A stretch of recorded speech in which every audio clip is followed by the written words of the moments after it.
When the black sedan glided to a halt in front of the Greenwich estate, the sky was already sinking into a deep slate gray. Harrison Sterling killed the engine, but did not immediately step out of the car. He tapped the steering wheel twice with his fingertips, his sigh laced with the irritation of having his work interrupted. For the past month, he had been living in a luxury corporate apartment in Tribeca, leased by his high school sweetheart, Chloe Bennett. He had no intention of getting a divorce. He simply found it exhausting that his wife Elena had recently started asking if they could even still call themselves a married couple. He genuinely believed that if he put some distance between them, she would process her emotions and return to quietly maintaining their home just as she always had. He had not returned tonight to see Elena. Sterling Creative Holdings was pushing forward with the Boston Historic Seaport Revitalization Project, and he needed a set of survey notes from 5 years ago. The undigitized originals were kept in his home study. The moment he unlocked the front door, Harrison stopped in his tracks. It was too quiet. In the past, even late at night, a single ambient lamp would be left on in the living room. An architectural magazine Elena was halfway through would be resting face down on the sofa, and a kettle of warm water would be waiting on the kitchen island. The floral arrangements changed with the seasons, and the faint comforting aroma of roasted vegetables and broth always lingered in the kitchen. Now it felt like a staged model home. The furniture was the same, but the life had been completely extracted from it. He called Elena's name. No answer. He opened the refrigerator. The stomach medicine kept stocked specifically for him and the meal.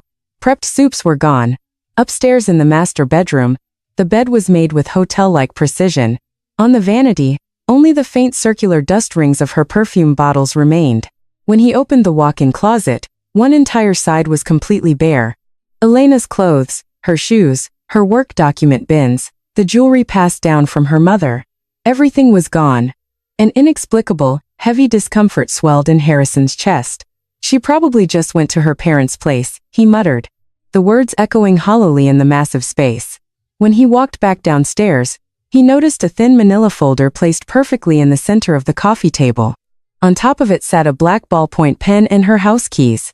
The cover of the folder bore neat handwriting, divorce settlement agreement. At the bottom was Elena Fisher's signature and the date. The terms were clear. Asset division was to be handled strictly according to their prenuptial agreement and state law. She made no excessive demands beyond her personal savings and individual assets. The marital home was to be appraised and her equity bought out. Her personal belongings had already been moved and all future communication was to be directed through her attorney. There was not a single line of resentment, no mention of Chloe's name, no accusations of betrayal, no desperate pleas about how much she had loved him. That only irritated Harrison further. She was being incredibly dramatic. He tossed the agreement back onto the table. Since they had married, Elena had never strongly defied him. She prepared his breakfast, packed his luggage for business trips, and whenever he came home furious from a chaotic board meeting, she quietly served him a warm meal. At work, she led the spatial design division at Sterling. Yet at home, she never once let her own exhaustion show. Because of this, Harrison had convinced himself that her devotion was simply her inherent nature, not an act of deep love. This divorce agreement was surely her final tactic to force him back home. If he ignored her for a few days, she would text him an apology. If he said he was coming back, she would come to retrieve her keys. Thinking this way, he searched his study for the documents. Old memories surfaced one after another. Elena sorting through blueprints with freezing fingers on a winter night. Elena waking up at 5 inches the morning to make him oatmeal because his stomach was acting up. The night they secured their first massive contract, and how she had smiled, looking happier about his success than her own. Harrison shoved the files into his leather briefcase as if brushing the memories away. She really had to pick the busiest time of the year to cause a scene. Just before he walked out the front door, the abandoned keys caught his eye. Elena had left no room for return. Still, Harrison slipped the keys into his pocket. He did not recall handing his wife the right to decide when things ended. The next morning, the moment he stepped into the executive suite on the top floor of headquarters, he ordered his secretary to call Elena in. The secretary stood frozen, her face pale. "Did you not hear me?" he snapped. "Mr. Sterling, Elena is not just out for the day." The director of human resources had to be called up. After choosing his words carefully under Harrison's glare, he finally delivered the news. Elena completed her resignation procedures 2 weeks ago. The 11 core members of the Spatial Design Division have also formally resigned. They have all transitioned to our competitor, Apex Design Partners. Sir, were you not aware? Harrison's expensive fountain pen slipped from his hand. Elena had not just vanished from their home. She had vanished from the company. And this was not an impulsive decision made yesterday. More than half a month ago, while he was living with Chloe and dismissing Elena's attempts to reach him as annoying, she had been quietly and methodically packing up her entire life. Harrison, accompanied by the HR director, headed down to the spatial design floor. With every floor, the elevator descended, something tightened inside his chest. When the doors opened, the space that greeted him was so eerily quiet it was hard to believe it was a weekday morning. At the prime desks near the windows, the lights were off. The architectural model shelves and the material sample racks were completely empty. Only company-issued laptops and meticulously organized handover files remained on the immaculate desks. There were no signs of a chaotic escape. Instead, it was cleaned out so perfectly that no one could utter a single complaint. What is the status of the 3 Boston Historic Seaport mixed-use projects? Harrison demanded. The HR director's face turned grim. The contracts are with our firm, but all 3 clients are demanding a review of the execution structure due to the sudden change in lead personnel. The independent research Elena created and the urban circulation models she owned prior to joining us have strict licensing limitations. The company's physical deliverables were handed over, but the client trust and her specific judgment as the design lead cannot be transferred. Just appoint a replacement. Last night, the remaining deputy director resigned from the project. He stated he does not have the capacity to maintain all 3 projects simultaneously. Harrison turned his gaze to the remaining junior staff. One of them spoke with a trembling voice. Mr. Sterling, Elena handed over everything she legally could, but we do not understand the deeper context of these materials enough to make the next executive decisions. After their marriage, Elena had continued to use her maiden name, Pfizer, in professional settings. Harrison had always assumed it was just for logistical convenience, not because she was protecting her established identity as an expert. He had told her countless times that the design department was merely a cost center. Sales brought in the contracts. Management moved the money. And that was how the company survived. Elena had never argued back. She had simply returned to her work. But looking at the empty seats before him, the silence loudly exposed just how incredibly shallow his thinking had been. Harrison pulled out his phone and dialed her number. It did not even ring. It went straight to an automated voicemail. He opened his messaging app and typed, "Get back to the office right now." But a notification popped up indicating the message could not be delivered. He was blocked. The secretary, the HR director, the junior staff, no one looked up. In the past, Elena was always the one waiting for a response. If he was in a meeting, she waited hours. If on a business trip, days. When he was with Chloe, she could go unanswered indefinitely. Yet, Elena never blamed him. She would simply apologize, saying she knew he was busy. That same woman had now entirely sealed off any entryway for his words. "Bring the car around," Harrison ordered, turning on his heel. "I am going to Apex." Apex Design Partners was an urban spatial design firm experiencing explosive growth in recent years. Their CEO, Julian Hayes, was renowned for proposing concepts that combined architectural design with community operations and cultural programming. Sterling Creative Holdings had clashed with them on massive bids numerous times. The receptionist tried to stop Harrison, stating he had no appointment, but he ignored her. Toward the back of the open concept design floor, Elena was just wrapping up a project meeting. The sleeves of her crisp white shirt were rolled up to her elbows, her hair tied back simply. 11 people were gathered around her, verifying final deliverables. The wife Harrison knew was a woman who anxiously checked the clock for his return, constantly suppressing herself so she would never raise her voice. The Elena standing before him was entirely different. "We will proceed with the final version using this workflow. Please have the integrated data completed by 10 tomorrow morning. The timeline is brutal, but do not panic and sacrifice quality. If you hit a roadblock, do not hoard the problem. Share it immediately." Her voice was calm, yet every single person responded without hesitation. Anger and panic surged simultaneously within Harrison. "Elena, enough of this." The hum of the floor ceased. Elena turned around slowly. There was no surprise, no agitation in her eyes. She looked at him the exact way one would look at a business vendor. "Are you directing that at me?" she asked. "You empty out the house, take my subordinates, and run to a competitor. What the hell are you thinking? Leaving without a single word to your husband? While you spend a month living with your high school girlfriend, I simply made decisions about my own life. The eyes of the entire office zeroed in on Harrison. You want to discuss marital issues here? Harrison hissed. You are the one who barged into a competitor's office without an appointment to scream at me. If you dislike public scenes, you should have respected basic boundaries from the start. Harrison grabbed her wrist. We are talking outside. Let go of me. We need to talk. I said, let go. At that moment, a steady voice cut through the tension. Miss Sterling, this is not a place where you are permitted to vent your personal emotions. Julian Hayes walked down the corridor. He glanced at Harrison's grip, then checked Elena's face. This is an issue between my wife and me, Harrison snapped. If it is a personal matter, take it outside the building. If it is business, make an appointment. Physically restraining my employee qualifies as neither. Harrison released his grip. A red mark was left on Elena's wrist. Julian did not act overly protective. He simply turned to the receptionist and instructed her to ensure no unauthorized individuals entered the restricted zones going forward. That clinical instruction was more humiliating to Harrison than anything else. Elena moved to the reception lounge and pulled a copy of the divorce agreement from her bag. I will explain this exactly once. I intend to divide our assets strictly according to the prenup and proceed with an uncontested divorce. If you refuse, I will file for mediation in family court.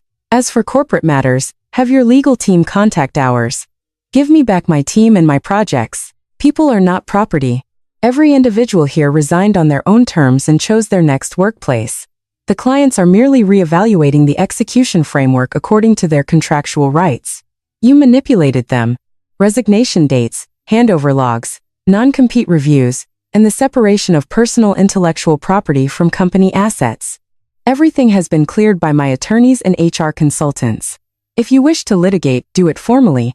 For the first time, Harrison realized that Elena had not acted out of impulsive rage.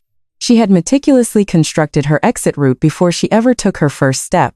She tapped the agreement with her fingertip.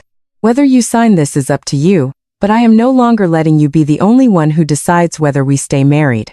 The following day, the three-party conference for the Boston Historic Seaport project commenced. The developers did not care who was morally or emotionally right between Sterling and Apex. What they cared about was a robust system capable of opening a functional district in 2 years. As the primary contract holder, Sterling presented its new leadership team. However, the newly promoted deputy director could not adequately explain the nighttime pedestrian circulation philosophy that Elena had originally engineered. How exactly do you plan to transition the dwell time from the heritage artisan market into the dining sector? The client asked. We will adjust that based on real-time site observations and what are the metrics for those adjustments. The more questions the client asked, the more ambiguous the answers became. In the past, Harrison only needed to shoot a glance at Elena, and she would seamlessly step in to elaborate. She used to patch up the company's vulnerabilities, no matter how much it exhausted her, just to ensure Sterling never looked incompetent in public. Today, she sat on the opposite side of the table, merely looking at her documents. When it was Apex's turn to present, Elena stood up. We must not consume the historic district merely as a backdrop for tourism. We must center the daily lives of the residents and the labor of the local artisans. We separate daytime transit from nighttime dwell areas, implementing a rent structure that ensures trendy commercial retail does not price out legacy businesses. Furthermore, disaster evacuation routes are layered directly over everyday pedestrian rest plazas. Models, data, local interviews, and operational revenue projections. Everything was connected by a single unbreakable logic. Her team understood their roles perfectly. Landscape design, lighting, contractor coordination, community liaison, contract management. Elena did not hoard the spotlight. Every member clearly explained their specific domain. At the close of the meeting, the developer announced they would restructure the contract to place creative oversight entirely in Apex's hands. The color drained from Harrison's face. He caught Elena in the hallway afterward. Did you really need to corner me like that in front of everyone? I did not corner you. I simply stopped covering up your holes. The thing with Chloe is a misunderstanding. She just moved back from overseas. She had nowhere to live, and she was emotionally unstable. I was just helping her. What exactly do you call it in American English when a man doesn't return to his wife for a month and lives in the same apartment as another woman? Harrison could not answer. I don't need explanations. The grace period for me to listen to your excuses has already expired. After Elena walked away, the crisis at Sterling Creative Holdings surfaced all at once. Resignations cascaded from the remaining design staff. The developers of 2 other major projects demanded immediate structural reviews. During the board meeting, Harrison's executive judgment was heavily scrutinized. Worse, the company expenses Chloe had been racking up under the guise of an external brand consultant became the target of an internal audit. Without a formal contract, expenses for the corporate apartment, luxury vehicles, high-end dining, and international designer purchases had been processed. The total exceeded $100,000. Looking at the approval screens, Harrison was at a loss for words. When Chloe had told him, "I want to support your work, too," he had blindly granted her temporary expense privileges without checking the details. He had subconsciously assumed Elena would catch and manage the minor financial discrepancies. In the past, Elena's demands for accounting accuracy down to the penny had annoyed him. "Don't make the CEO waste time on trivial numbers," he had yelled at her once. The result of no one stopping the trivial numbers was now laid out on the boardroom table. In the middle of the tense meeting, Chloe walked in holding an artisan lunchbox. "Harrison, you said your stomach was hurting, so I brought one." Of the outside directors let out a dry, sarcastic laugh. "Miss Bennett seems remarkably well acquainted with our CEO's stomach. Meanwhile, we are trying to stop this company from bleeding out." "Get out," Harrison ordered in a low, tight voice. Tears welled in Chloe's eyes. "You're the one who asked me to come here. Just because Elena isn't here anymore, you're blaming everything on me." At that exact moment, Harrison finally realized the truth. He had never actually wanted to protect Chloe's fragility. He was simply drunk on the feeling of being needed by someone weak. Elena would point out his flaws and demand verification to protect the company. Chloe would just tell him, "You did nothing wrong." Because he had continually chosen the path of least resistance, he was now losing his wife and his company's credibility. The board suspended Chloe's privileges and ordered a special audit by the finance department. A portion of Harrison's executive signing authority was frozen.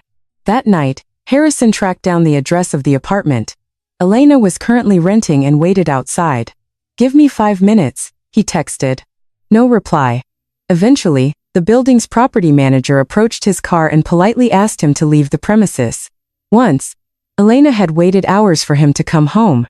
This time, Harrison sat in his car until dawn. The curtains in her window never opened. When the audit officially began, Chloe called Harrison in tears.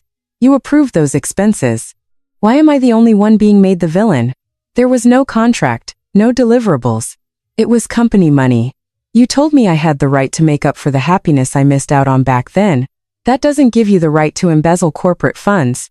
Oh, so just because Elena dumped you, you're playing the righteous man now." Chloe's words stabbed him in the chest. "You didn't love me. You just used me as a place to comfort yourself because you were tired of your wife. You made Elena do all your professional and domestic labor, and you told me my only job was to be pretty and sweet. In the end, you don't view anyone as an actual human being." When the call disconnected, Harrison had no counterargument. Meanwhile, a series of posts appeared online insinuating an affair between Elena and Julian Hayes. Photos of them entering a conference room together, leaving the office at night, heading to a construction site in the same car. They were entirely professional settings, but the caption suggested that the independent career woman was ultimately just riding the coattails of her new male boss. The anonymous account was traced back to a PR firm Chloe had contracted. The young staff at Apex were furious. "Elena, we have to fight back right now. Everything is Harrison's fault for cheating first." Elena, who still used Fisher professionally because her divorce was pending, saved screenshots of all the posts and shook her head. "We don't need emotional statements. We will release the timeline and the documentation."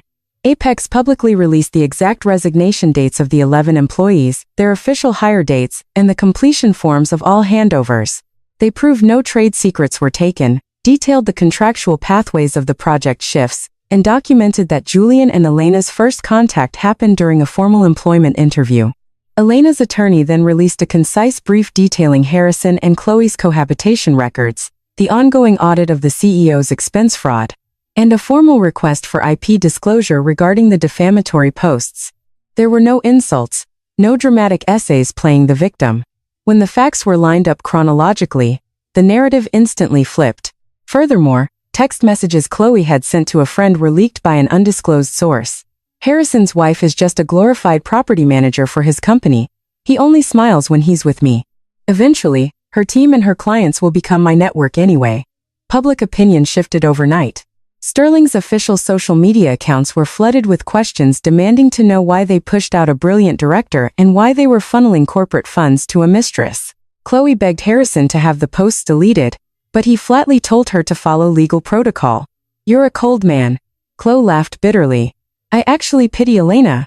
She carried you on her back for years, and you only figure out her worth after she's gone."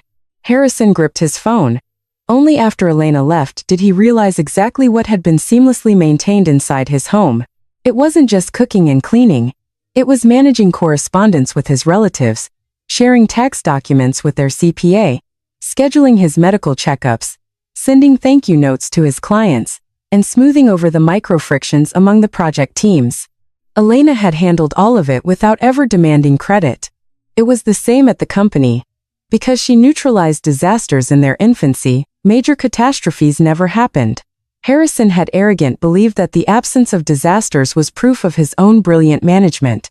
At the first mediation hearing, Elena arrived at the family court with her attorney.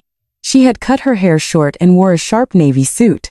Harrison was placed in a separate waiting room, and the mediator relayed his intentions. He refused to consent to the divorce. He believed there was still room for reconciliation. Elena firmly replied there was none. She submitted extensive documentation regarding asset division and alimony, along with undeniable proof of his cohabitation with Chloe, corporate housing logs, texts confirming domestic life, expense reports, and their own admissions. Harrison begged for a face-to-face meeting. Elena agreed to do it once. "I truly regret everything." Harrison's voice was regret what? Leaving you alone? Treating Chloe like she was family? Taking it completely for granted that you would always handle my work and my home. You only regret it because I am no longer there. Elena's eyes were calm. "If I had only moved out of the house, but left the team and the clients at the company for you, would you have ever understood my pain?" Harrison could not answer. "You would have just thought your daily life got slightly more inconvenient. It was only when you started losing your team, your clients, and the trust of your board that you finally looked at me. I am willing to hear your regrets, but I will not trade my freedom to return to you. Give me just one more chance. I am not divorcing you to punish you, Harrison. I am ending this to protect myself." Mediation failed. Elena moved forward with formal divorce litigation.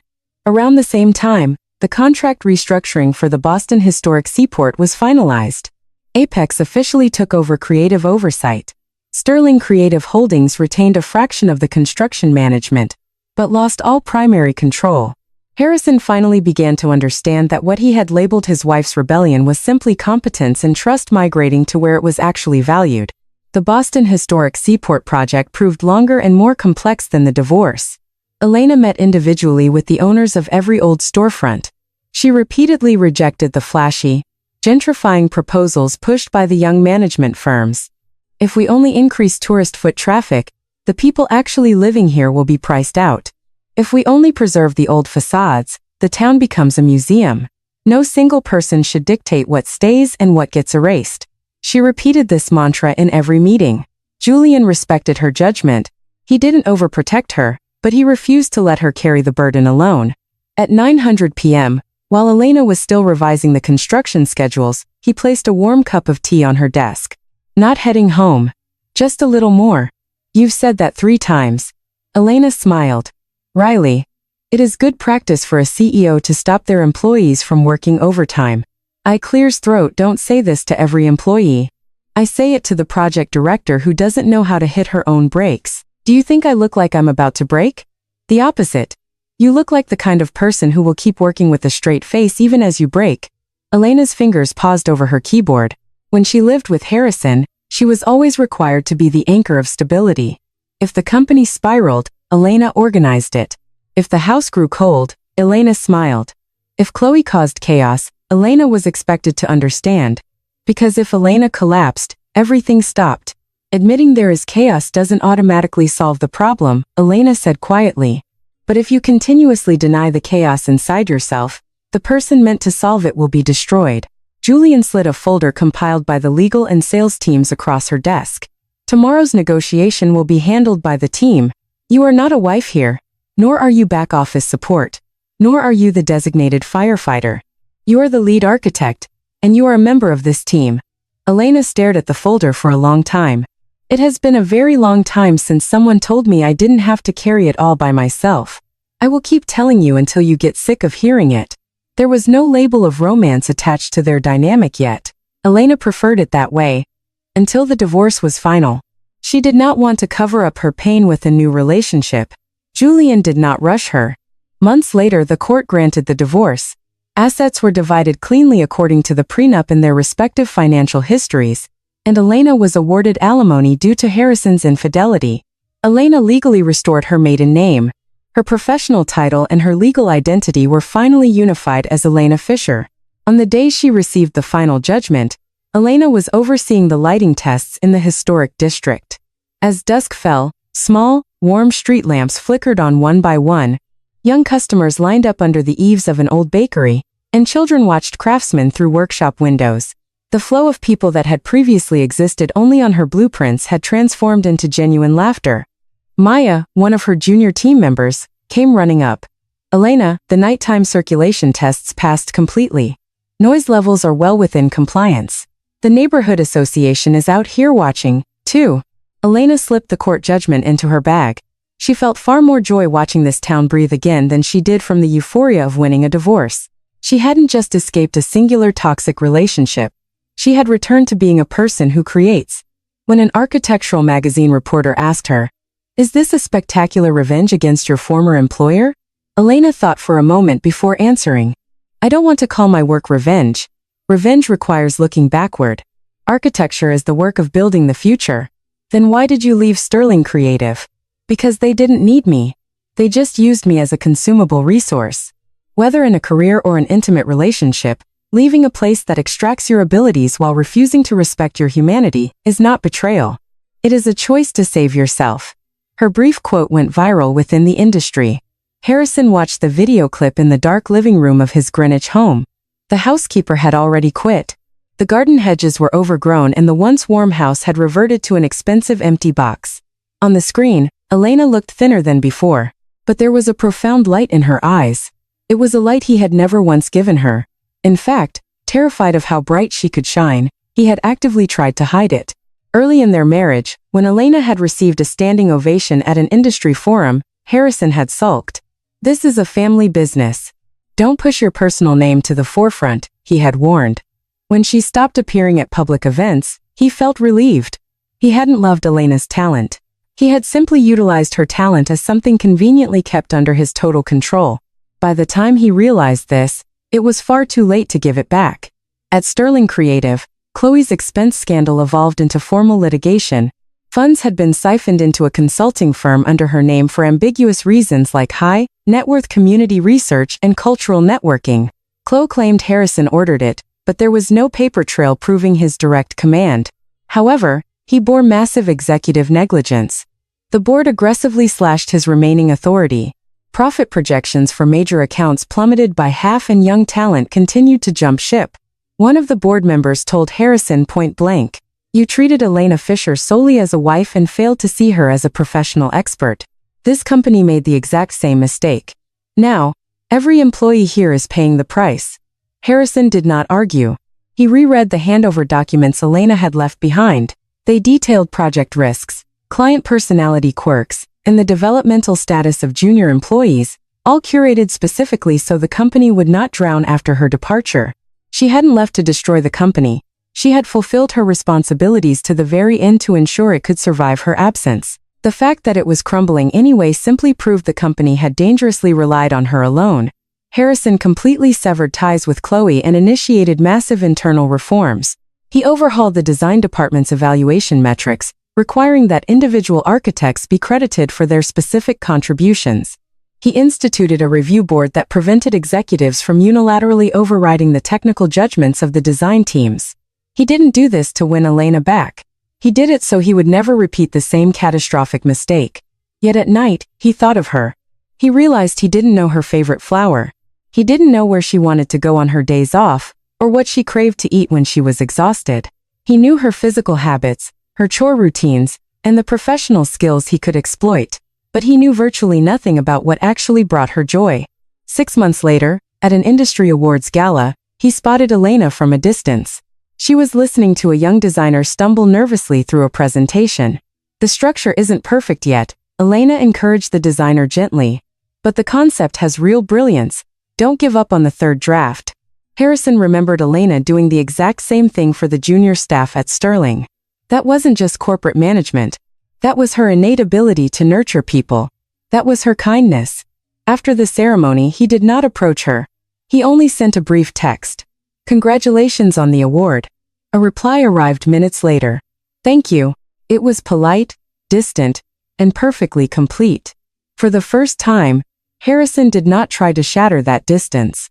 Meanwhile, after working at Apex for 2 years, Elena made the decision to co-found a new firm with Julian. The registry read Pfizer Urban Design Institute. Before they were a married couple, before they were even formally lovers, the two drafted an exhaustive contract outlining investment ratios, voting rights, exit conditions, intellectual property clauses, and profit sharing. "You are being incredibly cautious." Julian laughed, though he looked pleased. Elena smiled back. "I decided I will never again entrust my life to someone's ambiguous goodwill. When a relationship is good is exactly when you need to outline the exit strategy in case it goes bad." The new firm mandated that the lead architect's name be clearly credited on every project. They recorded team contributions meticulously and implemented a policy ensuring that employees who took leaves of absence for childcare or family care would not face blanket penalties in their evaluations. The boundary between personal research and corporate assets was explicitly defined upon hiring. Contracts don't just exist to suspect bad actors. Elena told him. They exist so good people don't have to endure silent suffering just to keep their jobs. Their first year was brutal. Cash flow, recruitment, client acquisition, quality control. Elena often felt surges of anxiety, but unlike before, she did not hide them. "If we lose this month's pitch, our fixed costs are in the red zone," she told Julian plainly. "Understood. I will handle negotiations with the banks. Please do not compromise the quality of the pitch. I am a co-founder too. I do not want to hide from the numbers." "Then let's go to the bank together." Julian did not try to make the decisions for her. To Elena, that stance was more refreshing than anything else. Before officially stepping into her role as CEO, Harrison requested a meeting through Elena's attorney, not to beg for reconciliation, but to return personal architectural portfolios left in Sterling's archives, and to clarify how they handled past credits. Elena didn't consult Julian. She decided on her own to accept the meeting. She set a strict condition, 30 minutes in a hotel lounge, purely for business handover. Harrison arrived early. The man who had once felt nothing making Elena wait for hours now stood up immediately to greet her. "These are your research notebooks from grad school and your personal photography archives. I've ensured all duplicates have been wiped from our corporate servers." Elena cross-referenced the list. "Thank you. I have one more question. If this is about getting back together, I am leaving." "It's not. It's about how to credit your name at the company." Harrison slid over a portfolio of past marketing materials. Most of this was credited vaguely to Sterling Design Team, erasing your individual name. "I want to retroactively list you as the lead architect, but I won't do it if you don't want me to." Elena thought for a moment. "Don't just retroactively credit me. Verify and credit every single person who worked on those projects. My assistants, the researchers, the junior staff included. Understood? And do not use my name in any public apology or press release. Do not use me as a prop to prove to the world that you've grown." Harrison lowered his eyes. "I understand." The meeting ended in 20 minutes.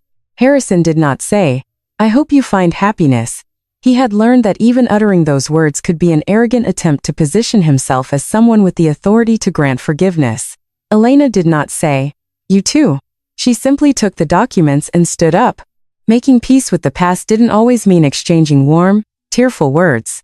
Establishing firm boundaries and proving through action that you would never exploit the other person again. That too was a quiet, dignified way to say goodbye. Julian confessed his feelings to Elena more than a year after her divorce was finalized. It happened on a night after they had wrapped up the first-year financial closing of their new firm, standing together in the office's small kitchenette. Elena, what is it? Aside from our professional partnership, I would like to spend personal time with you. Elena didn't answer immediately. If I say no, will it affect our co-management of the firm? It will not. If necessary, we can appoint a third-party director to the board. If we date and it eventually ends, we follow the corporate bylaws exactly as drafted. I will not strip you of your equity or your title over personal matters. It was so incredibly clinical that Elena couldn't help but laugh out loud. That sounded more like a risk disclosure statement than a confession. I figured that would be the most honest approach with you. Elena took a week to think about it. Being with Julian made her feel safe, but she refused to mistake safety for love. Nor did she want to date him out of a sense of obligation for his help. She examined her feelings one by one. Did she want to see him on her days off? Did she believe showing him her weaknesses wouldn't diminish her value in his eyes?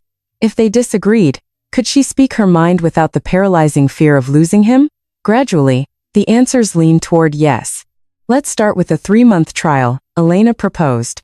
We don't assume marriage. At the office, nothing changes. If something bothers me, I will say it in the moment. I won't expect you to magically read my mind when I'm busy. Understood. A simple got it works for that. Got it. Their romance was entirely unflashy. Julian didn't try to overwrite her past with expensive gifts, and Elena didn't test his loyalty. On weekends, they toured renovated mid-century housing projects and stopped at modest diners on the way home. When they clashed over work, they didn't yield just because they were dating. They grounded their arguments in data and objectives. Once Julian accepted a speaking engagement under Elena's name without waiting for her final confirmation. I thought it was a great opportunity, he explained. Elena was visibly furious. Do not preemptively commit my schedule or my voice without my consent. The old Elena would have swallowed her frustration and thanked her husband first. Julian made no excuses. He immediately called the organizers. I overstepped. Whether you accept or decline is entirely up to you. Does it annoy you that I'm angry? She asked. It's not about whether it's annoying. It's about whether I made a mistake. And I did. That night, Elena cried after returning to her apartment. Not because she was hurt, but because her body hadn't yet processed the reality that getting angry wouldn't destroy a relationship. In her marriage to Harrison, keeping the peace meant keeping him in a good mood. With Julian, articulating their differences was exactly what built their safety. In the spring of their second year, they moved in together. They didn't divide chores by whoever is better at it. They listed every task on a spreadsheet and assigned them fairly, revising it monthly depending on their workload. At first, Elena thought it was overkill. The more invisible the labor, Julian told her, the more it inevitably falls on one person if left to good intentions. Elena thought of the thousands of invisible tasks she used to carry alone. 6 months after moving in, Julian proposed, not in an extravagant restaurant, but on the rooftop of the first public community center they had designed together. The inside of the ring was engraved with the words, "Stand beside Elena. Even if we become family, I will never treat your life as my property. And I don't intend to let you manage my life either. But I want to increase the days we walk in the same direction." Elena stared at the ring. If we get married, we decide together whose last name changes or if we keep our own, work and life included. I have zero objections to you continuing as Elena Fisher. The company shares have nothing to do with this marriage. Elena laughed. Hearing you lay it out legally actually makes me feel incredibly secure. Then yes, she accepted the ring. Their wedding was held on the understated terrace of their institute's new office. They invited only close friends and employees. There were no long-winded vows or slideshows romanticizing the past. Legally, Elena kept the name Fisher. Neither of their names existed to be erased by the other. Just because the divorce was finalized didn't mean Elena's body immediately freed itself from the past. The post-hurricane revitalization in Boston appeared to be running smoothly. The institute was flooded with new consultations and Elena's name frequently graced industry magazines. Yet, there were times she would lock her front door and stand frozen in the entryway for no reason. She no longer needed to worry about what time Harrison would come home. Still, 1000 p.m., she would unconsciously check her phone. Cooking for just one felt unsettling, and she constantly caught herself buying enough groceries for two. If she had no plans on a Sunday, a crushing wave of guilt washed over her, making her feel lazy. Years of conditioning lived much deeper in her bones than logic. Elena started going to therapy, Initially, she hesitated, thinking therapy was only for people with more serious trauma. You don't have to wait until you are in critical danger to ask for help, her therapist told her. People who have prioritized the moods of others and the convenience of organizations for years often lose the ability to answer when asked what they actually want. In fact, when asked, "What do you want to do today?" Elena couldn't answer. "I have a million things I have to do." "Okay. But what do you want to do?" Elena fell silent. From that day on, she scheduled one completely useless activity every week. Staring at paintings in a museum until closing time. Wandering through a bookstore without buying anything. Sleeping until noon if it rained. Taking a cooking class entirely unrelated to networking or efficiency. At first, it felt like she was wasting time. But as the hours accumulated where she didn't owe anyone an explanation, she slowly began to remember her own preferences. She liked white camellias on the side of the road, more than red roses. She felt more at peace eating grilled fish in a cramped neighborhood diner than dining at a Michelin star French restaurant. On vacation, rather than resort hopping, she preferred wandering the back alleys of unfamiliar towns, studying old signage. During her marriage, Harrison would often complain when she said, "Whatever you want is fine." But she hadn't actually meant she didn't care. She had just spent so much time prioritizing his desires that the habit of voicing her own had atrophied. At work, Elena began to change as well. Previously, when a subordinate made a mistake, she would absorb the blame and fix it herself in the middle of the night. At the institute, she broke down the cause of the failure with the person who made it and shared the responsibility of fixing it with them. Once, Maya messed up the scheduling for a massive community board presentation, drawing fierce protests from the neighborhood council. "I'll go apologize to all of them," Mia said, pale and trembling. Elena shook her head. "We will go together. But you will do the explaining. Wouldn't they be more satisfied if you apologized as the CEO? If I do it, you won't learn how to repair your own mistakes next time. I will be there as the executive to support you. You will be there as the project lead to state the facts and present the preventative measures. That is what a team is." After the intense meeting, Mia cried, "This is the first time I've ever been reprimanded, but not abandoned." Hearing those words, Elena thought of her own past. At Sterling Creative, if a project failed, Elena hid it. If it succeeded, it became Harrison's or the sales team's victory. She had thought she was protecting people, but in reality, she had been preserving the immaturity of the entire organization. Protecting someone is not the same as living their life for them. She repeated this to herself. During her second year at Apex, Julian had proposed co-founding the institute. "Have you ever thought about going independent?" he had asked. "I have, but I'm terrified of carrying the weight of an organization again." "You don't have to hide your fear to start a business. Let's turn that fear into our operational conditions." They spent 6 months drafting their business plan. The first rule Elena set was that she would not poach a single client from her previous employers. They would only accept projects through open public bidding and new referrals. They wouldn't actively recruit former colleagues. They would only hire through a rigorous, fair process if people applied on their own. Julian didn't try to soften her hard lines. "If we are going to do this long term, let's choose a beginning we can proudly explain 10 years from now." Rather than worrying about first-year revenue, they contributed identical capital and split voting rights 50-50. They established a board with outside directors to break ties and wrote bylaws ensuring that their romantic relationship would never dictate business decisions. Reading the final contract, Elena laughed. Usually, people assume that if you trust someone, you make the contract simpler. "I think it's the exact opposite," Julian replied. "The more you trust someone, the more you ensure you never create a system that tests their goodwill."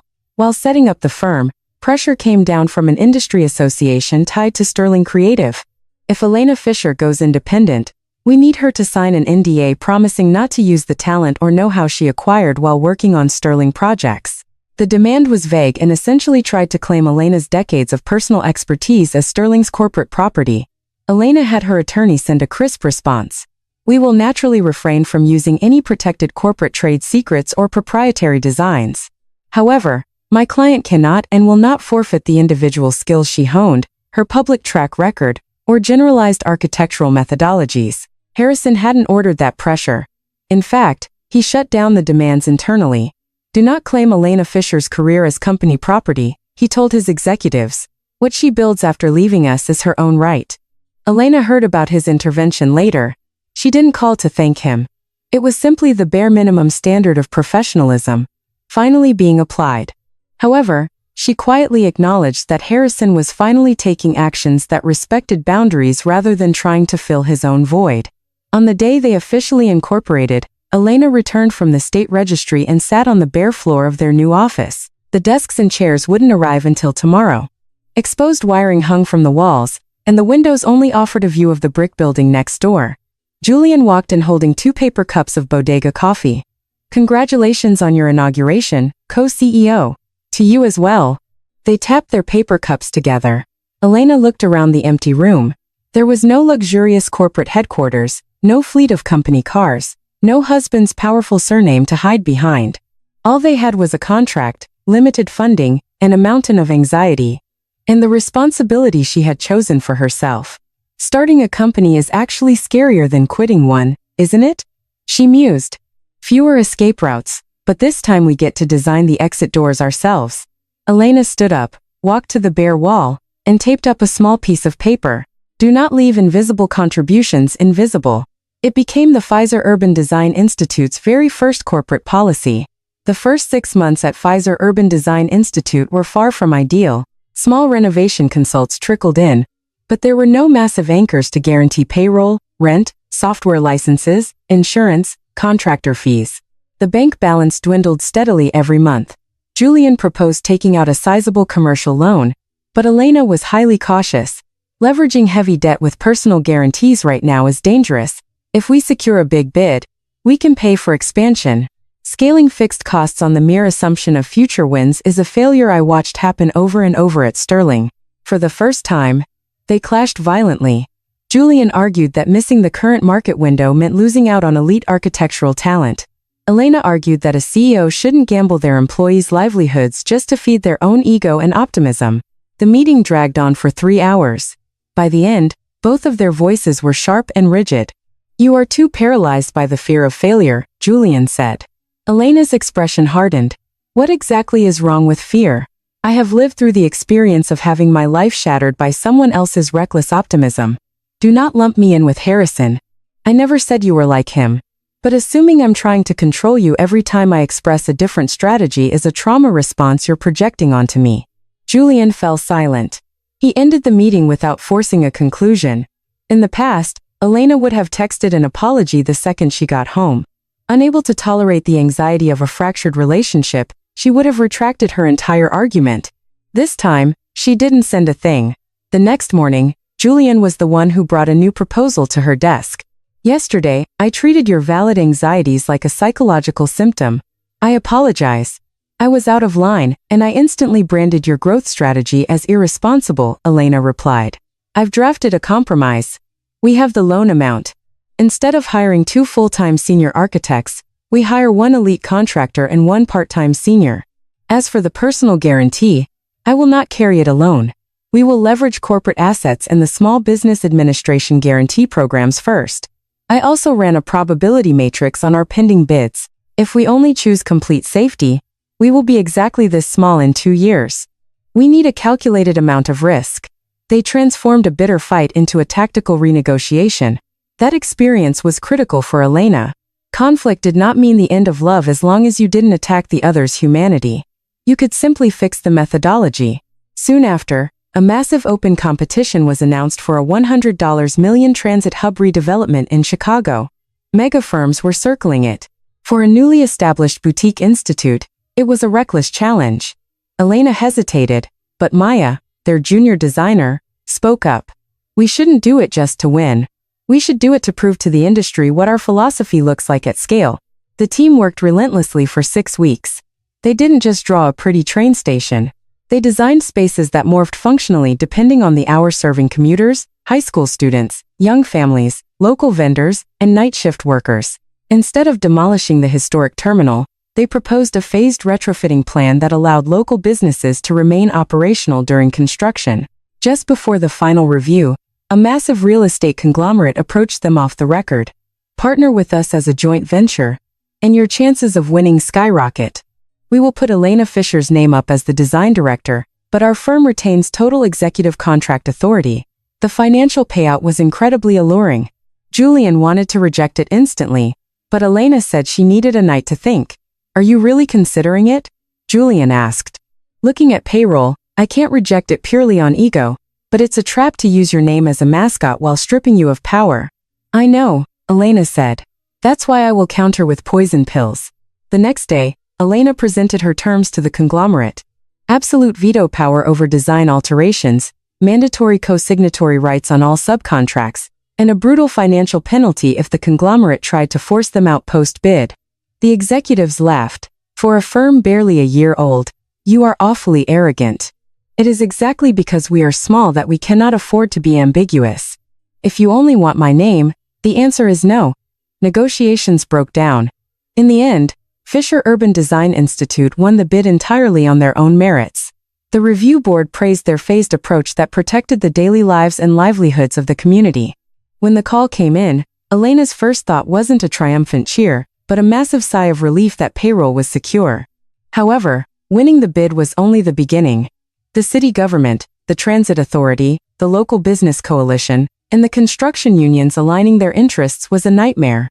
The junior staff were approaching burnout. Elena was severely sleep-deprived. One night, without telling anyone, she quietly took over a massive pile of unfinished CAD rendering from her team. Julian caught her at dawn. Why are you doing this by yourself? Because we need to hit the deadline. If you collapse, the entire project stalls. I am the lead architect. It's my responsibility.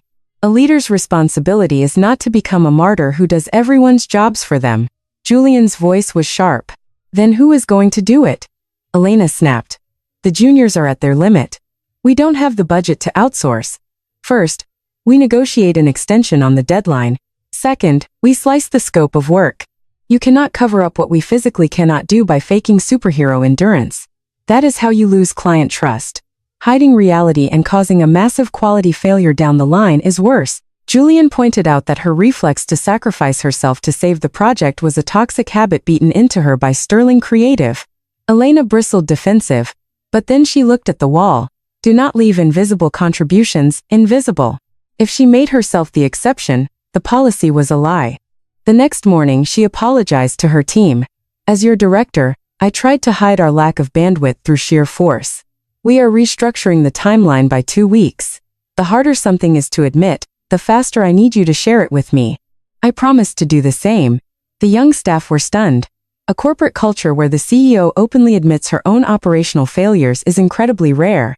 But from that day on, I don't have the bandwidth for this became an acceptable phrase in meetings. As a result, the Chicago Transit Hub experienced minimal delays and broke ground without a single catastrophic oversight.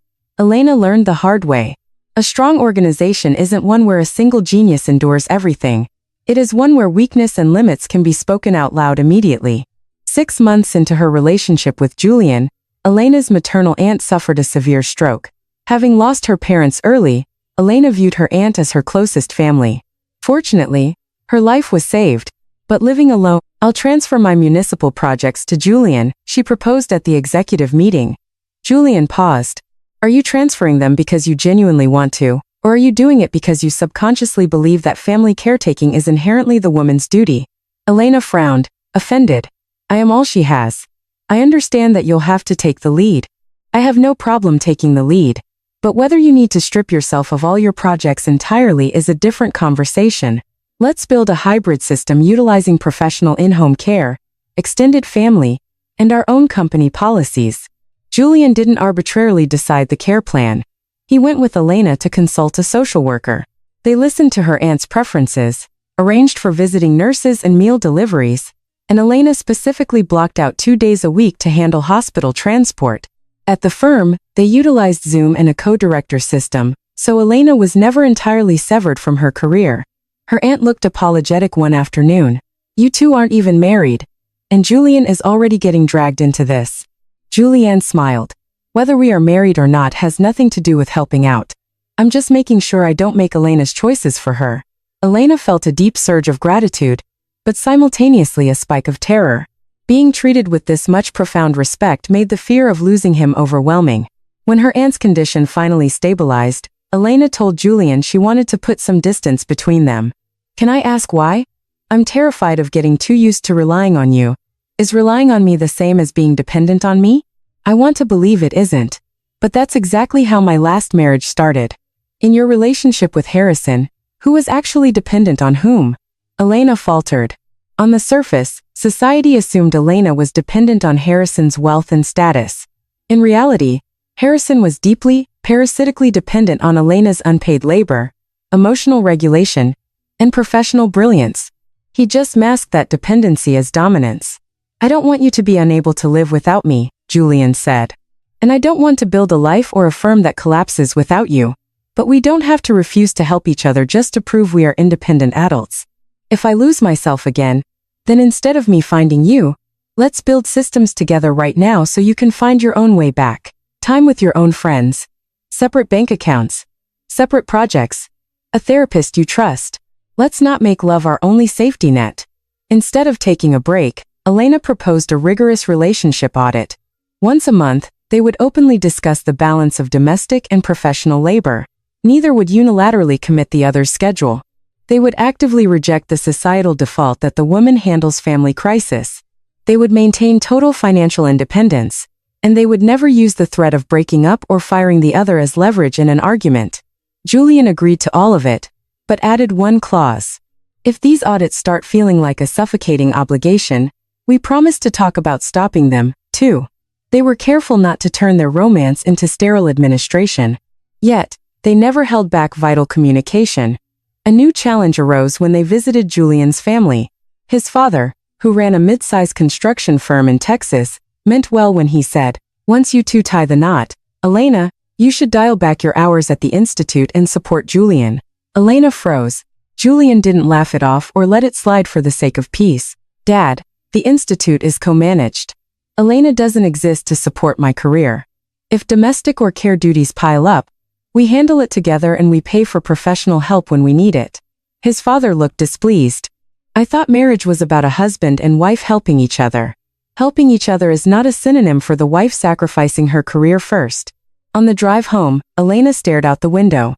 "Are you worried things will get strained with your dad? They might. But forcing you to bite your tongue just to maintain surface-level harmony with my family will rot our relationship much faster." Harrison had always demanded Elena understand his family and his clients, sacrificing her boundaries to preserve his image as a peacemaker. Julian refused to dump the burden of maintaining the peace onto her. That night, for the first time, Elena reached out and took Julian's hand first. "I want to think about becoming family with you. There's no rush." "I'm not rushing. I want to think about it while still being terrified of it." Julian squeezed her hand back. "You don't have to cure your fear to make a choice. We'll just keep checking the safety nets together." Marriage was not proof that all her wounds were healed. It wasn't a path reserved only for those who had forgotten their past. Elena chose to walk forward, carrying the knowledge of her scars, beside a man who refused to treat those scars as normal. When the Institute grew past 10 employees, a situation arose. Sarah Jenkins, a senior architect in her 30s, was utilizing a reduced-hours schedule after returning from maternity leave. She was exceptionally talented, but occasionally had to leave early when her toddler spiked a fever. The male project leader assigned to her superficially feigned understanding, but he systematically removed Sarah from crucial client meetings, transferring her deliverables to a younger single male architect to present. "It's fine, I suppose," Sarah told Elena quietly. "It's a fact that my schedule inconveniences the team." Hearing those words, Elena saw a ghost of her former self. Being an inconvenience to the schedule does not justify having your intellectual contributions erased. An internal review revealed that the project leader had been submitting Sarah's CAD designs under his own name. Writing in her performance review that reduced our employees cannot be trusted with primary responsibility. The Institute audited the metadata and meeting logs, officially correcting the design credits. The project leader was stripped of his managerial title and placed on probationary supervision. There was pushback within the firm. "You're giving special treatment to mothers. What about the burden on the people who have to cover their sudden absences?" Elena called an all-hands meeting. "Blaming Sarah won't magically stop children from getting sick. What we need is a system that doesn't halt completely when one person drops out. It's not just child care illness, aging parents, accidents. Life happens to everyone. From now on, all critical tasks must have a shadow lead. All important meetings will be recorded. We will not store vital decisions solely in one person's brain. Any employee who pulls emergency coverage will receive mandatory comp time and hazard pay. She continued. The scope of work for reduced-hour staff will not be left ambiguous, and their deliverables will be credited strictly under their own names. Instituting these changes cost money. Julian expressed financial concerns. I agree with the philosophy, but if we roll everything out this quarter, it wipes our margins. Then what do we prioritize? Strict crediting and the shadow lead system cost nothing but time. We start those immediately. Emergency coverage pay will be rolled out as a pilot program. I'll look into state grants for the server upgrades needed for recording meetings. Agreed. They didn't just shout ideals. They broke them down into sustainable, sequential operational steps.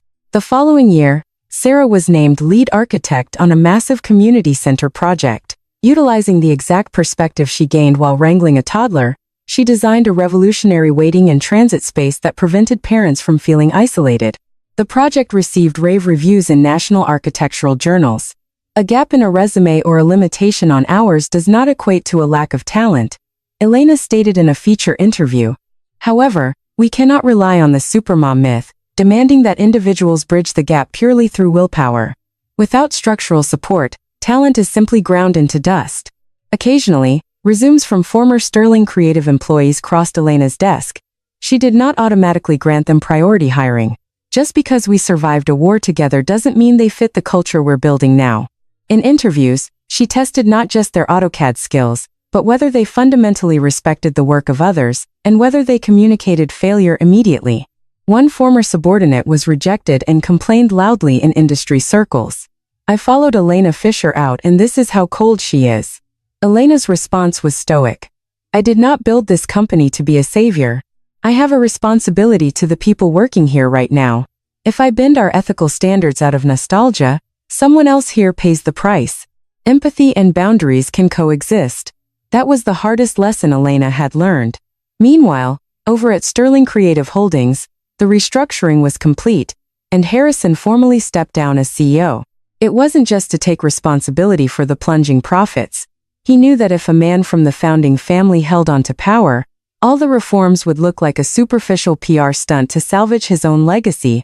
At his resignation press conference, he never mentioned Elena's name. This company survived by parasitically relying on the devotion of individuals, and we perpetuated a management culture that refused to fairly evaluate or credit that devotion. As CEO, the responsibility is entirely mine. When reporters badgered him, asking if he owed his ex-wife an apology, he replied flatly, I have no intention of utilizing a public apology to a private individual to rehabilitate my own corporate image. Elena read the transcript online. She hadn't forgiven him. The pain of the past wasn't magically erased, but she quietly acknowledged that Harrison was finally taking responsibility for his actions without demanding her participation. People can change, but just because someone changes doesn't mean the person they broke has any obligation to return to them. That was the final boundary Elena wanted to prove to the world. On the Institute's 5th anniversary, the staff framed the original piece of paper Elena had taped to the wall. Do not leave invisible contributions invisible. The paper was yellowed, the edges slightly curled. Elena laughed as she accepted it. Are we actually following this rule? Maya smiled. Not perfectly, but we've built a company where we can say it out loud when we aren't. Those words brought Elena more joy than any architectural award. There is no perfect system and no perfect marriage. What matters is building a space where when things inevitably break, the burden of silence isn't shoved onto the person who can endure the most pain. The first major collision Elena and Julian faced after getting married was not remotely romantic. It sparked when the Institute considered opening a Chicago branch. Julian believed the urban renewal market in the Midwest was exploding. Now is the time to expand aggressively. Elena worried that expanding while the New York headquarters was still stabilizing would dilute their design quality. They had promised each other never to let their romantic relationship bleed into executive decisions, but keeping that promise when they fundamentally opposed each other was agonizing. During a board meeting, Julian proposed acquiring a struggling boutique firm in Chicago. They have an incredibly talented local team, though they carry considerable debt. There is risk, but it is much faster than recruiting from zero. Faster does not mean correct, Elena countered. Did you review their turnover rate and the logs of unpaid overtime? We restructure their HR policies the second the acquisition closes. And what happens to the people working there in the meantime? Julian's tone sharpened. If we have to solve every single systemic problem before we take a single step, we cannot run a business. Elena refused to yield. Buying a company knowing it's toxic, claiming we'll fix it later, is treating the suffering of others as a discount on an asset price. The staff in the conference room held their breath. Some felt they were watching a marital dispute thinly veiled as a board meeting. That night, they went home to the same apartment, but barely spoke. They ate dinner separately. Julian read reports in the study. Elena reviewed CAD files in the living room. An old familiar terror crawled up Elena's throat. If I don't compromise, the atmosphere in this house will shatter. I should apologize first just to end his bad mood. The impulse was carved into her muscle memory, but she didn't apologize that night. The next morning, Julian poured her a cup of coffee. Let's stop trying to resolve this inside the apartment. I agree. Today, I want to call an extraordinary session with our outside directors and a labor law consultant when it's just the two of us. Our personalities and our pasts bleed into the logic. Elena was slightly taken aback. You aren't going to turn this into a marriage issue. As a husband, I was highly irritated, Julian admitted frankly, but an acquisition is a corporate issue. If we mix them, one of us will eventually compromise a multi-million-dollar business decision just to keep the peace at dinner. At the facilitated session, they agreed not to execute an immediate buyout. Instead, they formed a 3-month strategic partnership. During that window, they conducted a joint labor audit, making the payout of unpaid wages and the replacement of toxic middle management strict conditions for the final acquisition. After the meeting, Julian told Elena, if you hadn't slammed the brakes, I would have only looked at the growth metrics, and I projected too much of my trauma from Sterling onto this. I almost killed a good deal out of fear. I was silent at home last night because I was furious. So was I. They both laughed. Marriage wasn't a magic spell that eliminated problems. It was a binding agreement that when problems did arise, they would never be swept away by someone's forced silence. The issue of names was not small either. Legally, Elena was Elena Fisher, but occasionally a conservative developer would introduce her at Gallus as the lovely wife helping out with Mr. Hayes's firm. Every single time Julian corrected them immediately. She is the co-CEO. Ms. Fisher runs the entire architectural division. Elena stopped politely, laughing it off, too.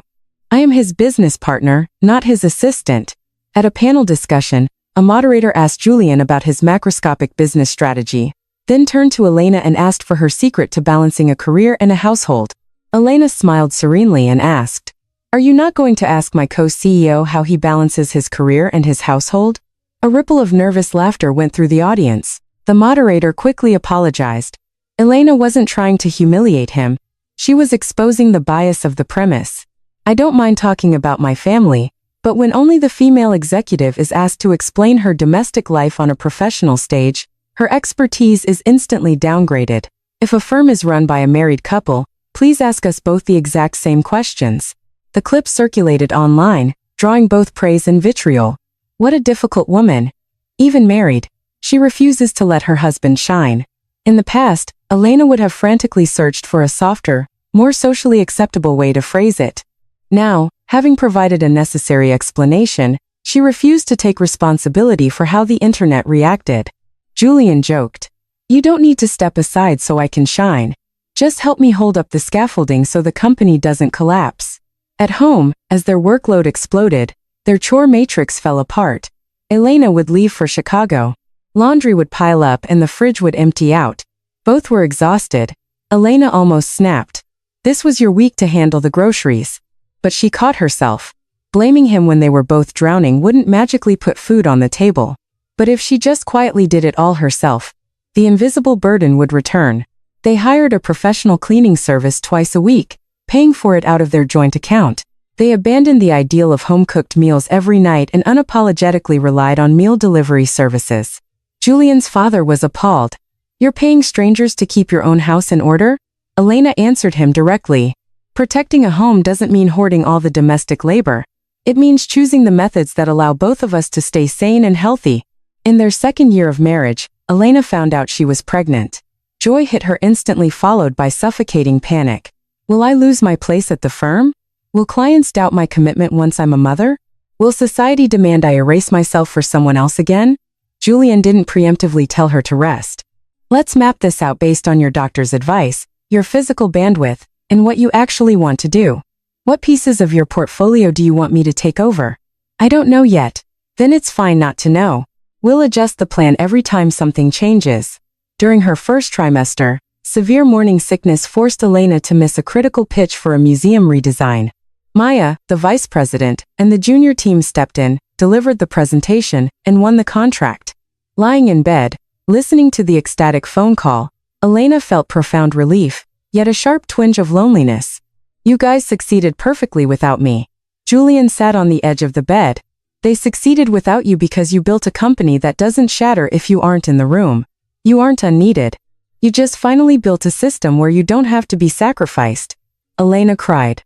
For so long, being needed was synonymous with never being allowed to rest. Now she had a place she could step away from, knowing it would still be there when she returned. After their daughter was born, they split parental leave. To ensure Elena wasn't isolated from the industry, Julian stepped back from the executive board for a set period, delegating authority to their outside directors. It was never perfect. Sleep deprivation caused vicious arguments. There was a night Julian forgot a crucial daycare form and Elena screamed at him. There was a time Elena tried to return to work weeks earlier than planned out of anxiety and Julian firmly blocked her. Yet they never turned it into a war over who was the better parent. Becoming parents, staying married, co-running a business, none of it ran on love alone. It ran on fixed costs, financial spreadsheets, structural policies, apologies, corrections, and endless unglamorous repetition. To Elena, that deeply pragmatic, grounded reality felt infinitely more beautiful than any fairy tale. In the Institute's 7th year, a catastrophic Category 4 hurricane decimated a coastal town in South Carolina. The riverbanks failed, the historic Main Street was buried in toxic mud, and the high school gym overflowed with displaced elderly residents and children. The Institute had previously worked on a public facility redesign in that exact county. Elena immediately assembled a disaster response task force and flew down. Architects cannot perform medical triage or water rescues. Knowing this, Elena didn't try to play the hero outside her jurisdiction. She focused entirely on optimizing evacuation, shelter circulation, designing pop-up commercial hubs for displaced grocers, tracking transitional housing logistics, and translating complex FEMA data into visual maps for the panicked locals. Shortly after the storm, a massive real estate conglomerate unveiled a symbol of hope redevelopment plan. They proposed bulldozing the ruined downtown to build a high-rise mixed-use resort, promising to bring in tourism and jobs in one swoop. The mayor was mesmerized. But at the town hall, the residents revolted. We don't need a luxury tower. We need a place to open our hardware store next month. We have no bus routes from the FEMA trailers to the dialysis clinic. If we leave this town for 2 years, we're never coming back. Elena took the floor and presented a recovery blueprint that adamantly refused to turn the town's tragedy into a grand architectural narrative. Phase 1. Temporary pop-up commercial structures and restoring transit lines. Phase 2. Residential stabilization and localized healthcare infrastructure. Phase 3. Only then do we discuss outside tourism investment. If you artificially inflate land values before the residents return, the people who survived the storm won't be able to afford the rent. The corporate developers were furious. Your plan has no vision, no dream. A dream that skips over how these people survive tomorrow morning is just an eviction notice in disguise. Elena fired back. The Institute withdrew from the highly lucrative symbol project, opting instead to manage the gritty, unglamorous infrastructural recovery. Some staff at the firm were worried. Elena, it's socially righteous, but if the company goes into the red, we can't sustain it. Elena didn't deny it. Righteousness doesn't cover payroll. That's why we aren't doing this as charity. We are aggressively stacking FEMA grants, state recovery budgets, and philanthropic endowments to fund our contracts. It is vital that we don't let developers romanticize tragedy to demand free labor from experts. Julian anchored the financial logistics from New York while Elena commanded the ground operations. Months later, the temporary market opened. It was a row of simple modular prefabs, but the foundations were elevated against future surges. The partition walls were removable to allow for communal weekend events, and the layout included shaded benches for seniors, a well-lit homework lounge for kids, and a pop-up medical clinic. On opening day, a woman running a local fish market grabbed Elena's hand. I never thought I'd cry over a metal box, but because it's small, we got back to work fast. The fancy buildings can wait. I just needed a place to put my cutting board today. Elena wrote that quote on the very first page of her design notebook. As the recovery dragged on, a formal offer of assistance arrived from Sterling Creative Holdings. The current CEO was a newly appointed outsider, while Harrison sat on the board as a non-executive director. Sterling had massive supply chain leverage in construction materials and a dedicated disaster relief fund. The staff tensed. Are we rejecting them? Elena read the proposal. If the terms are fair, there is no reason to reject them. I will not limit this town's access to resources just to settle an old personal score. At the joint operational meetings, Harrison never once appeared. Later, a formal contract arrived accompanied by a brief typewritten letter. I determined that my presence at the negotiation table would place an unnecessary psychological burden on you. Sterling's corporate obligations will be fulfilled entirely by our executive team. Elena did not reply, but she respected the decision. Sometimes the absolute best way to repair a relationship is to stay far away from it. Harrison had finally learned how to do that. A year later, the South Carolina Phased Recovery Plan won an International Urban Design Award. The jury praised it not for monumental aesthetics, but for creating a system that returned agency and choice to the residents at every stage. At the ceremony in New York, Elena stood at the podium and read out the names of the entire coalition: municipal clerks, local shop owners, social workers, junior architects, and construction foremen. She refused to let the two CEOs of the institute be framed as the sole heroes. In the wake of a disaster, there is immense pressure for rapid, decisive action. But the faster you move, the easier it is for the loudest, wealthiest voices to dictate the future. What we designed wasn't just a layout of buildings. We designed the time necessary to make good decisions and the structural leeway to fix mistakes. Elena paused, looking out over the crowd. I believe human lives are built the same way. You do not have to destroy yourself just to prove that a choice you made years ago, whether a marriage or a career, was the right one. When you realize a design is failing, you change the blueprints. You look at the rubble, decide what to salvage, and decide what to let go. Starting over doesn't render your past meaningless. It is simply the act of taking the brutal lessons of the past and engineering them into the foundation of your future. In the audience sat Julian, holding their young daughter. She was entirely oblivious to the gravity of the speech and had fallen asleep against his shoulder. Julian held her with one arm and applauded with his free hand. Looking at the two of them, a profound warmth spread through Elena's chest. Her life wasn't complete just because she had a family. She hadn't won against her past just because her business was thriving. She had found a way to connect with others without silencing her own voice. She could continue to work. And when she failed, she had a system that allowed her to fix it. Building that state of existence year after painstaking year was her true definition of happiness. After the ceremony, a journalist cornered her. Does this feel like the ultimate revenge against your former husband and your old firm? Elena smiled faintly. No. To want revenge, I would have to keep looking back at them. I am looking in an entirely different direction now. Then what is your driving force? I wanted to build a reality where working hard didn't mean throwing yourself away. That's all. In the car ride home, Julian looked over at her. You were incredibly cool up there today. Only today. If you say it every day, it loses its value. Words aren't inventory. Use them when you need them. Understood. I expect daily updates. In the back seat, their daughter rubbed her eyes and announced she was hungry. They laughed, skipped the glamorous industry after-party, and pulled into a bright, noisy family diner off the highway. Within 10 minutes, their daughter spilled ketchup on the skirt of Elena's designer dress. Julian grabbed a stack of napkins and Elena sighed. Though she was laughing to her, this messy, imperfect reality was far more tangible and beautiful than any glittering trophy. It wasn't a pristine, flawless house built by someone else for her to tiptoe inside. It was a life where things got dirty, schedules collapsed, they argued, and then they cleaned it up together.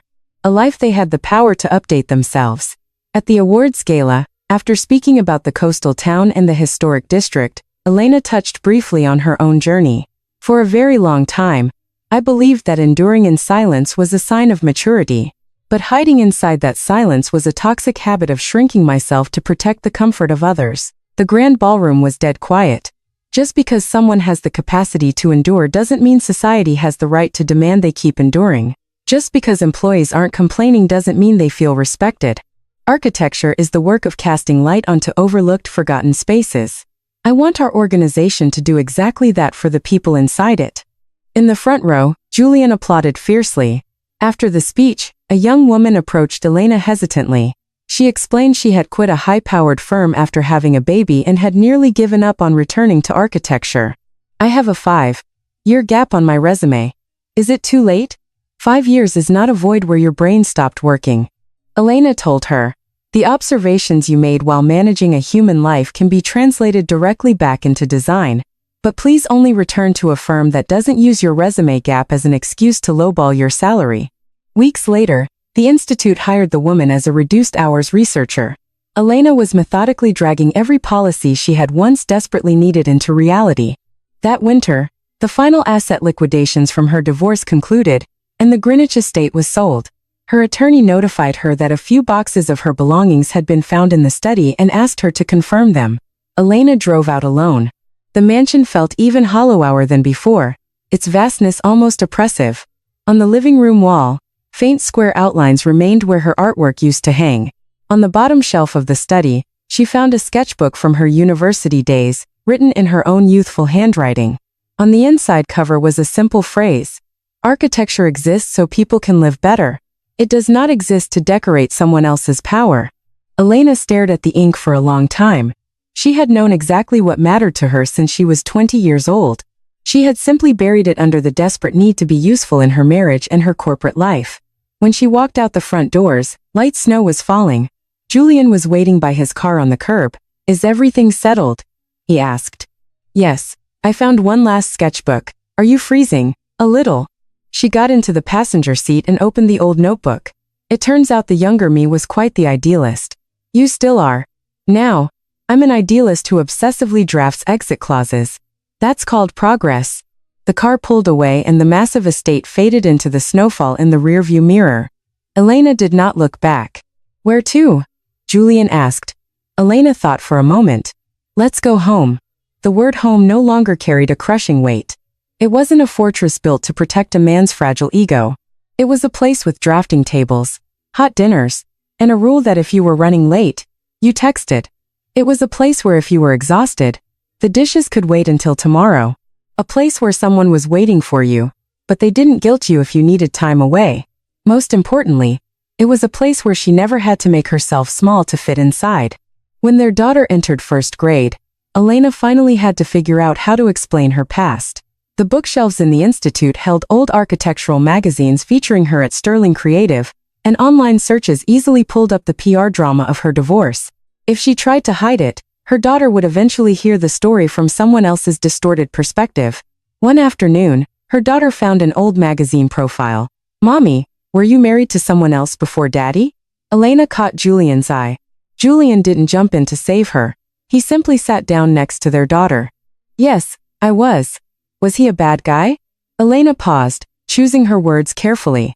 "He was a person who hurt me a lot. But it's hard to define a whole human being with just one word. He had good qualities too. And later on, he tried to fix the mistakes he made. But just because someone hurts you and then apologizes doesn't mean you have to stay with them. You don't. No. When someone says sorry, you get to decide if you want to forgive them. And even if you do forgive them, you don't have to go back to being best friends. You can keep your distance and you can let go of your anger both at the exact same time." Her daughter scrunched her face, processing the complexity. "So, are you and Daddy going to break up too?" Julian answered this time. "Nobody can promise the future is absolutely perfect, but I can promise you this. When we are upset, we talk about it. We will never try to scare the other person into obeying us, and we are always allowed to have different opinions." Elena's chest tightened slightly. It would have been so much easier to just say, "We will be together forever. Don't worry." But promising a flawless future was a lie. Promising a standard of behavior for when things broke was the truest form of integrity. "If you say you hate something, we will listen," Elena added. "If we make a mistake, we will apologize to you. We will never tell you. Just put up with it because we're family." Her daughter thought about this seriously for a minute. "Okay then. I hate bell peppers tonight." Elena and Julian burst out laughing. "You absolutely have the right to state you hate them," Julian said deadpan. "But whether or not you eat them is a negotiation regarding your nutritional health." His daughter puffed her cheeks out in protest. Teaching boundaries didn't mean granting every single wish. It meant putting both people's needs on the same table, and ensuring the person with the most power didn't unilaterally declare the outcome. Elena demanded the same rigorous boundaries at the Institute. After winning a string of prestigious awards, the firm hit a dangerous phase where no one wanted to disagree with her. In meetings, whatever concept Elena sketched, the room immediately approved. Julian pulled her aside. "You are in danger of becoming the new Harrison." Elena was deeply offended. "I do not steal other people's credit. It's not about your intentions. When your authority grows this massive, the psychological cost for a junior architect to say, 'I disagree,' becomes terrifying. Even if you are kind, the CEO's casual suggestion is heard as an absolute command." Elena sulked for a few days, but when she reviewed the transcripts of their design charrettes, she noticed a chilling pattern. The second she gave an opinion, all debate ceased. At the next charrette, she instituted a new rule. The CEO speaks last. Junior staff and outside consultants presented first.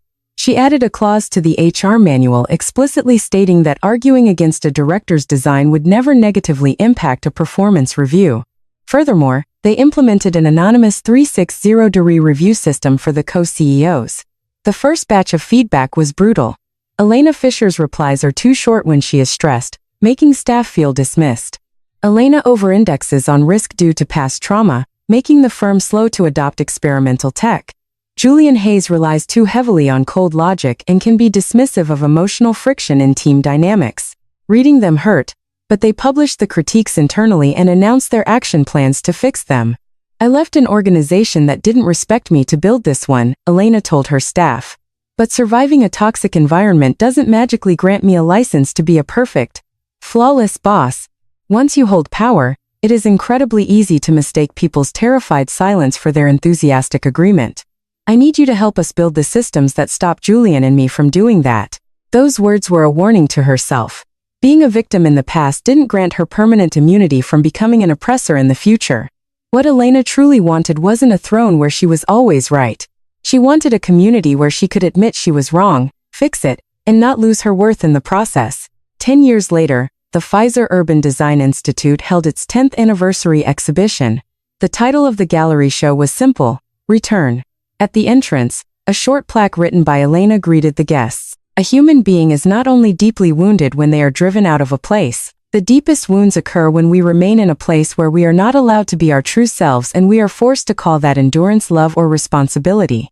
To return is not to have someone else rescue you. It is the act of using your own will to walk back to the absolute center of your own dignity, your own work, and your own life." Inside the gallery displayed models of the Boston Historic Seaport, a mixed-generation public housing block, the modular post-hurricane market, and a transit hub that doubled as a high school cafeteria. Young architects explained the schematics. Locals pointed excitedly at models of their own neighborhoods. And children sat on the floor tracing blueprints. An architecture student approached Elena. "When you have to start your life over, what is the hardest part?" Elena didn't answer right away. "The hardest part isn't taking the first step. The hardest part is admitting to yourself that you should have taken that step years ago." "Do you have regrets?" "I do. But choosing the ground you are standing on right now is far more important than endlessly punishing yourself for being late." The student nodded furiously, taking notes. That afternoon, Harrison Sterling quietly visited the gallery. He had long since retired as CEO, serving only as an advisory board member for a radically restructured Sterling Holdings. Losing power hadn't magically turned him into a saint, but he was spending his remaining years learning slowly and painfully how to build systems that didn't treat the brilliance of others as his personal property. He saw Elena from across the room. She was standing next to Julian listening to a junior designer pitch a concept to a donor. They weren't holding hands, and neither was trying to outshine the other. They didn't interrupt each other, only trading brief, aligned glances when necessary. Harrison did not walk over to them. On his way out, he left a single business card at the reception desk. On the back, handwritten in pen, were the words, "Congratulations on 10 years." A few days later, Harrison received a formal heavy stock thank you card from the Institute. It was signed, Elena Fisher, co-CEO. Nothing more, No personal note. Harrison placed the card in his desk drawer. The old Harrison would have interpreted her reply as a desperate signal that she still cared. Now he knew the truth. Politeness is not love. Forgiveness is not an invitation to return. Her happiness was entirely her own, and he was no longer allowed to write himself into her story. On the final night of the exhibition, after the crowds had cleared, Elena walked through the silent gallery alone. 10 years ago when she left her keys and the divorce papers on that coffee table, she thought she was losing everything. The title of wife, the corporate directorship, the team she had raised, her social stability, and she had lost a lot. There were sleepless nights, the terror of litigation, and the vicious rumors that she was a traitor. But look at what she had taken back. The right to design under her own name, the power to say no, the ability to ask for help, a relationship that didn't shatter when she got angry, a team where no one had to sacrifice their credit for someone else's glory, and a life where she didn't have to prove her worth to be chosen because she had finally chosen herself. Julian dimmed the track lighting and walked over ready to head home. Yes, tomorrow is a holiday. What are you going to do? Elena laughed. Absolutely nothing. I'm going to sleep in, take a walk at noon, and figure out the rest when the sun starts going down. A flawless strategy. They walked out of the gallery together. A cold spring rain was falling on the Manhattan pavement. Julian opened a large black umbrella. Elena didn't shrink her shoulders to squeeze into the exact center of his space. She walked comfortably beside him, taking up her own room. Once she had believed that silently holding up a broken umbrella for someone else, even as she got soaked, was the definition of love. Now she knew better. A good partnership isn't about one person enduring the freezing rain, so the other stays dry. If the umbrella is too small, you stop and buy a bigger one. If the wind changes, you trade off who holds the handle. And on the days you need to walk in different directions, you don't force yourselves to huddle under the same canopy. Elena was no longer living as someone's wife, someone's back office support, or someone's unpaid crisis manager. She was Elena Fisher, an architect. She was a member of her family, and before any of those titles, she was a human being who dictated the terms of her own existence. Beyond the rain, the city lights blurred in the damp air. She didn't look back.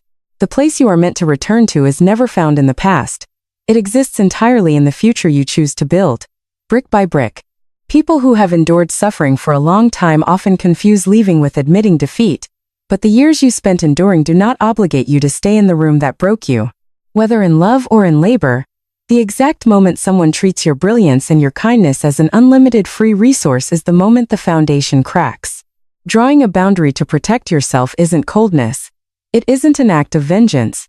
It is simply the quiet, unshakable resolve to finally live under your own